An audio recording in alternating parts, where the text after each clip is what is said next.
पट्ठों का अकड़ जाना या पट्ठों का ऐसे में स्टिफनेस आ जाना कि जिससे बंदा हरकत ही ना कर सके। जिस्म का ये हिस्सा बाजू को हरकत देने से कासिर रहता है, यानी कि बाजू बड़ी मुश्किल से काम करता है। ये हमारे जिस्म में बहुत अहम रोल अदा करता है जब हम कोई काम कर रहे होते हैं। हड्डियों में और हमारे मसल्स में एक भरपूर ताकत देता है। अगर ये फ्रोज़न इसको नाम दे दिया जाए तो बुरा नहीं होगा। फ्रोज़न शोल्डर्स जो कि है अमूमन हार्मोनल इम्बैलेंस की वजह से या फिर बहुत सारी ऐसी वजूहात यानी कि डायबिटीज़ या कोई और वजूहात जो इसमें अमूमन देखी गई है, वो अगर इसमें शामिल हों तो जो है वो ये फ्रोज़न की स्टेजेस आ जाती हैं, फ्रोज़न शोल्डर्स की। इसमें हमें यूँ महसूस होता है कि जैसे हमारे मसल्स जो हैं वो अकड़ चुके हैं, और कुछ लोगों को ऐसे महसूस होता है कि हमारे शोल्डर्स अब मूव ही नहीं कर पाएंगे, बहुत हार्डली मूव कर सकते हैं और उनकी डेली एक्टिविटीज़ जो काम करने की होती हैं वो बहुत ज़्यादा मुतासर हो जाती हैं, जिससे उनको इधर उधर मूव करना बहुत ही मुश्किल लगता है। इसके अलावा इसकी जो वजूहात हैं वो बहुत सारी हैं, यानी कि एक्टिविटीज़ का ना होना भी है, और ये मूवमेंट जो है वो हम अपनी डेली लाइफ में जब तक हम नहीं करते तो बहुत सारी क्रॉनिक बीमारियों से भी इसका सामना करते रहते हैं। इसके अलावा 6 माह लगते हैं इसको ठीक होने में, या 2 साल तक लग जाते हैं। कुछ लोगों को तो इसकी जो है वो ज़रा बराबर भी नहीं लगता कि वो ठीक हो सके।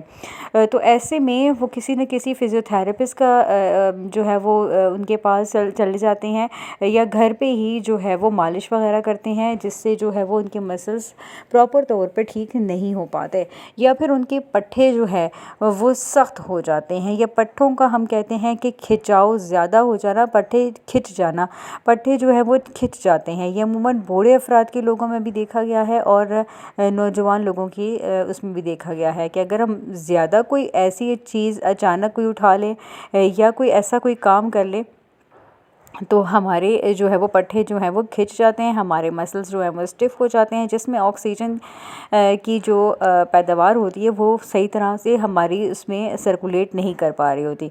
तो उसको बेहतर बनाने के लिए ज़रूरी होता है कि आप उसके साथ अपने बाजू को या अपने शोल्डर को जो है वो रेस्ट भी दें, और उसके साथ साथ जो है वो आप उसका ख़्याल भी रखें, यानी कि कोई ना कोई मेडिसन लें, और वो मेडिसन है मसूद कंपनी की HR-67।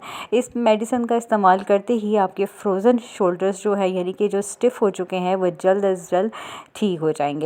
और इसका जो है वो रेगुलर यूज़ अगर आप करते हैं तो उसमें बहुत सारी जो प्रॉब्लम्स हैं वो ठीक हो सकती हैं। और इसके साथ साथ बहुत सारी जो प्रॉब्लम्स हैं जैसे कि पट्ठों का जो है वो सख्त हो जाना, उसमें खिंचाव पैदा होना, वो उसको रेगुलेट करता रहेगा। इसका इस्तेमाल आप 6 माह तक लाजमी कीजिए। अगर आपका ये मसला क्रॉनिक है तो आप इसको जो है वो आप 6 मंथ तक जो है वो इसको जारी रख सकते हैं।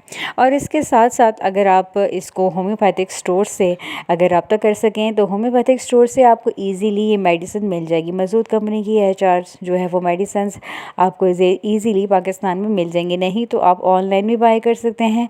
HR जो मेडिसिन्स हैं वो मसूद कंपनी की, डॉक्टर मसूद कंपनी की जो है वो मेडिसिन्स हैं, बहुत इफ़ेक्टिव हैं और इससे बहुत जल्द जो है वो आराम आ जाता है।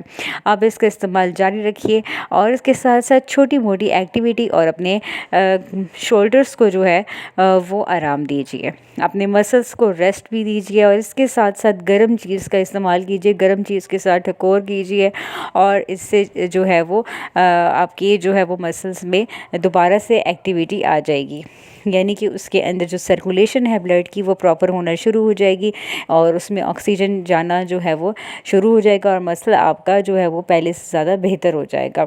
इसके अलावा अपने उठने बैठने की आप एक कोई शेड्यूल रख लीजिए कि आपको इतना बैठना है, इतनी वॉक करनी है इतनी देर तक, और उसके साथ साथ चहलकदमी के साथ साथ पानी का इस्तेमाल अपने डेली रूटीन में जारी रखना है, जिससे जो है वो आपके मसल्स में जो है वो ऑक्सीजन की जो रवानगी है वो जारी रह सके। HR-67 की जो मेडिसिन है फॉर फ्रोज़न शोल्डर आपके सामने स्क्रीन पे है, आप इसको नोट कर सकते हैं। इसके अलावा अगर आप मेरे चैनल पे न्यू हैं तो ज़रूर सब्सक्राइब कीजिए। Thank you. अल्लाह हाफिज़।